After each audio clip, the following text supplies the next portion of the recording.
शुरू अल्लाह ताला के नाम से जो बड़ा मेहरबान और निहायत रहम करने वाला है।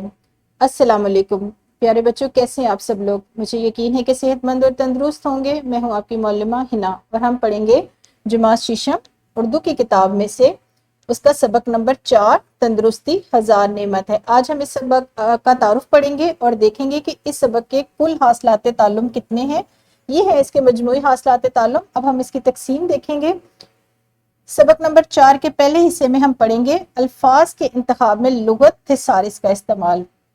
सबक नंबर 4 के दूसरे हिस्से में आप सीखेंगे सेहत और रफ्तार के साथ इमला लिखना, अल्फाज का तलफ़ुज़ समझते हुए इराब का इस्तेमाल करना। इसी सबक के तीसरे रोज हम सीखेंगे इबारत सुनकर अहम निकात और अज्जा से मुतल्लिक मालूमात, मुशाहिदात और ख्यालात बयान करना। और इसके साथ साथ आप इस काबिल हो जाएंगे कि फ़हम के साथ इबारत, नज़म और नसर पढ़कर मुतल्लिका सवालात के जवाबात दे सकें। इस सबक के चौथे रोज आप सीखेंगे किसी भी नज़म और नसर पारे को दुरुस्त लफ्ज़, आहंग, हरकत और सकनात के साथ बयान करना और इसके साथ साथ सेहत और रफ्तार के साथ इमला लिखना।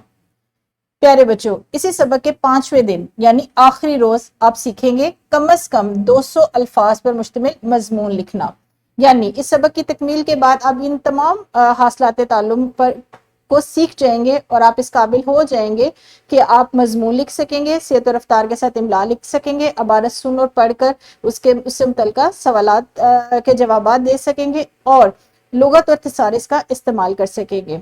जी बच्चों, यहाँ पर हम अपने लेक्चर को ख़त्म करेंगे। कल इस सबक के एक नए मौजू के साथ मैं आपके सामने दोबारा हाजिर होंगी। तब तक के लिए अपना बहुत सारा ख्याल रखिएगा। खुदा हाफिज़।